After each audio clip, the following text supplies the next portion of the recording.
नमस्ते दोस्तों, मैं हूं निर्मला और स्वागत है आपका मेरे किचन में। और किचन में आज मैं बनाने जा रही हूं लहसुन का अचार। ऐसा अचार जिसे न तो धूप लगाने की ज़रूरत है और इतना टेस्टी अचार बनेगा कि इसे आप 1-2 साल तो क्या 5 साल तक भी रखें तो बिल्कुल भी ख़राब नहीं होगा। तो इसी तरीके से हम इस लहसुन के अचार को बनाने की तरीका बताऊँगी। तो सबसे पहले मैंने लहसुन को अच्छे से धो लिया है। इसके पीछे के डंठल हमने हटा दिए हैं। तो इसके डंठल हटाने हैं, इसके पीछे की कैप नहीं हटानी है। तो ये देखिए सारे हटा के मैंने रख लिए हैं। ये 2 किलो के हिसाब से मैंने लहसुन लिए हैं। इस तरीके से पीछे से कैप नहीं हटानी है। बड़े वाले डंठल है ना, वो सारे मैंने हटा दिए हैं। अब साइड में मैंने पानी गर्म करने के लिए रख दिया है और इसमें जब तक उबाल नहीं आए तब तक इसको गर्म करना है। और 1 चम्मच मैंने इसमें डाल दी हल्दी। पानी को तब तक उबालना है जब तक इसमें अच्छे से उबाल नहीं आ जाए। जब उबाल आने लग जाए तो फिर क्या करना है कि जो लहसुन हमने रखे हैं ना, वो डाल देने हैं। और जब उसमें अच्छे से उबाल आ जाए तो कम से कम 4 से 5 मिनट के हिसाब से उसे उबालना है। और बीच में एक बार उसको चेक कर लेना है। सिर्फ 50% उसको उबालना है, बस इतना ध्यान रखना है, ज़्यादा नहीं उबालना है। 50% वो गल जाए इतना थोड़ा ध्यान रखना है। ये देखिए पानी हमारा अच्छे से उबाल आ गया है। अब मैं इसमें सारे लहसुन डाल रही हूँ और इसे उबलने के लिए रख दिया है। और अब ये 50% हो जाएगा लहसुन, तो उसे निकाल लेना है। 1-2 बार बीच में निकाल के देख लेना है, ज़्यादा तो नहीं गला, इस बात का बहुत ध्यान रखना है। ज़्यादा गल जाएगा तो आपका जब मसाले डालेंगे ना, सारे लहसुन फूट जाएंगे और आपका अचार अच्छा नहीं बनेगा। तो इस बात का थोड़ा ध्यान रखना है। और कैप हमने इसलिए नहीं हटाई कि अभी उबालते टाइम इसमें पानी चले जाता, तो इस बात का ध्यान रखना है। तो हमने कैप हटाई नहीं तो इसमें पानी नहीं जाएगा। तो मैंने चेक करके देख लिया है और 50% ये गल गए हैं तो तुरंत हमें पानी से निकाल देना है, क्योंकि पानी बहुत ज़्यादा गर्म है। पानी में लहसुन को छोड़ेंगे तो वो ज़्यादा गल जाएंगे, इस बात का ध्यान रखना है। तुरंत इसे पानी से निकाल देना है। सारे लहसुन का पानी से निकालने के बाद क्या करना है कि एक सूती कपड़े पे इसको बिछा देना है, खुली हवा में या फिर पंखे की हवा में, जिससे कि इनका जो पानी है वो सारा सूख जाए। तो ये देखिए मैंने सूती कपड़े पे सारा सुखा दिया है। तो ये ध्यान रखना है कि मैंने 2 किलो के हिसाब से ये लहसुन लिए थे, तो इसी हिसाब से मैंने मसाला लिया है। तो मसाले में मैंने लिए सौंफ और आधा चम्मच मैंने हींग ली है, मेथी ली है, लाल मिर्च ली है, हल्दी पाउडर लिया है, कश्मीरी लाल मिर्च सिर्फ कलर के लिए होती है, नमक लिया है और काले वाली राई ली है। आपके पास काले वाली राई नहीं हो तो फिर क्या करना है कि जो पीली राई होती है ना, वो भी काम में ले सकते हैं। तो अब क्या करना है कि सौंफ को थोड़ा सा हम भूनेंगे 2-3 सेकंड के लिए। ऐसे तो सौंफ को भूनना नहीं होता है, लेकिन उसका थोड़ा नमी खत्म हो जाए। इधर मैंने तेल भी गर्म करने के लिए रखा है। तो ये तेल गर्म होता है तब तक हम मसाला तैयार कर लेते हैं। तो बर्तन मैंने गैस पे चढ़ा दिया है। इसमें 2-3 सेकंड के लिए मैं इस सौंफ को भून दूंगी और उसके बाद इसे निकाल देना है। इससे क्या होगा कि इसमें जो नमी होगी वो सारी ख़त्म हो जाएगी, जिससे कि हमारा अचार बिल्कुल भी ख़राब नहीं होगा।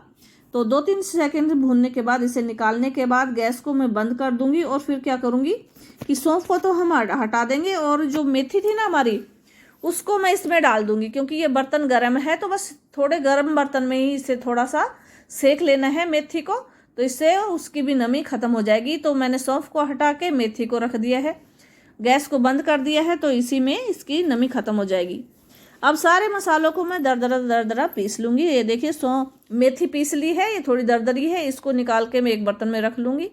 इसी तरीके से सौंफ को भी पीसूँगी और सौंफ को भी दरदरा पीसेंगे, बिल्कुल पाउडर नहीं बनाना है। सेम इसी तरीके से जो राई थी उसको भी हम पीस लेंगे। तो मैं तीनों को अलग अलग पीस रही हूँ, क्योंकि मेथी थोड़ी टाइट होती है तो इसको पीसने में थोड़ा टाइम लगता है, इसलिए मैंने अलग पीसी है। और अब मैंने सौंफ भी पीस ली, इसको भी दरदरा पीसा है। अब इसको निकाल के हम साइड में रख लेंगे। जो राई है उसको भी हम पीस लेंगे। तो ये देखिए मैं 2 किलो के हिसाब से मैं मसाला तैयार कर रही हूँ, तो आप जितने का अचार डालना चाहें उस हिसाब से डाल लीजिए। तो ये देखिए राई भी पीस गई है। अब इधर तेल भी हमारा अच्छा सा गर्म हो गया है, तो मैंने गैस को बंद कर दिया। इसको थोड़ा सा ठंडा करेंगे। तो इसको गर्म करते टाइम ये ध्यान रखना है कि इसमें धुआं उठने तक इसे गर्म करना है, उबालना नहीं है। बस जब धुआं उठने लग जाए तो इसको बंद कर देना है। तो थोड़ा सा ठंडा हो जाए, उसके बाद जो मसाले हमने बनाए थे वो सारे डाल देने हैं एक एक करके। तो जिससे क्या होगा कि हमारे मसाले इसमें भुन जाएंगे। और ज़्यादा तेज़ में डालेंगे तो वो जल जाएंगे, तो थोड़ा ठंडा हो जाए इसका ध्यान रखना है। अब ये है करौंजी, जो मैं मसाला दिखाते टाइम भूल गई थी दिखाना, तो इसलिए सबसे पहले मैंने हींग डाली है। हींग डालने के बाद मेथी, राई और उसके बाद सौंफ, और इसके बाद डाली है कश्मीरी लाल मिर्च, नमक, करौंजी, और ये लाल मिर्च डाल दिए, हल्दी डाल दिए। अब सारे मसाले डालने के बाद इसे अच्छे से मिला देना है। और चूँकि तेल हमारा गर्म है तो इसमें आराम से भुन जाएगा, और इसे इसी में पड़े रहने देना है जब तक ये गुनगुना ना हो जाए। जब ये गुनगुना तेल हो जाए उसके बाद क्या करना है, जो लहसुन हमने उबाल के रखे थे ना, जब पानी सुखा दिया था इसका, अब इसे अच्छे से मसाले में मिला लेना है। बहुत ही आसान रेसिपी है इस अचार की, बिल्कुल आसान तरीके से ये अचार बनकर तैयार हो जाता है। देखिए, मसाला अगर आप अच्छे तरीके से बनाएंगे तो आपका अचार बिल्कुल भी ख़राब नहीं होगा। बस कुछ चीज़ों का थोड़ा ध्यान रखना होता है कि जिस भी चीज़ में आप अचार डालें वो उसमें बिल्कुल भी नमी नहीं होनी चाहिए। मसाले में आप जो भी बर्तन लें उसमें नमी नहीं होनी चाहिए, मसाला है वो भी बिल्कुल सूखा होना चाहिए, और मसाले का मेजरमेंट बिल्कुल सही होगा तो आपका अचार है जो बहुत ही ज़्यादा टेस्टी बनेगा। तो मैंने सारे मसाले को अच्छे से मिलाकर इस बर्तन में निकाल रही हूँ, क्योंकि मैं 2-3 दिन इसी बर्तन में रखूँगी ताकि मैं बीच बीच में इसे चलाती रहूँ। तो इस अचार को सही ढंग से चलाने के लिए इसमें तेल डालना है। तो तेल मैं बाद में डालूंगी, जिस बर्तन में डालूंगी तो उसके ऊपर, लहसुन के ऊपर तेल होना चाहिए। तो अभी 2-3 दिन मैं इसी बर्तन में रखूंगी और बीच बीच में चलाती रहूंगी ताकि ये जो मसाला बनाया ना वो अच्छे से इसमें चला जाए। इस बात का ध्यान रखना है। वैसे तो मसाला हमने बिल्कुल परफेक्ट तरीके से बनाया है, लेकिन एक बात ध्यान रखनी है कि बस एक चीज़ हो सकती है, या फिर नमक कम हो सकता है या मिर्च कम हो सकती है। तो उस समय क्या करना है कि थोड़ा सा तेल गरम करके उसमें जितना कम नमक और मिर्च है उस हिसाब से उस तेल में थोड़ा सा डाल देना है। जब वो ठंडा हो जाए ना तो फिर इसे लहसुन के अचार में डाल देना है और इसे मिला देना है।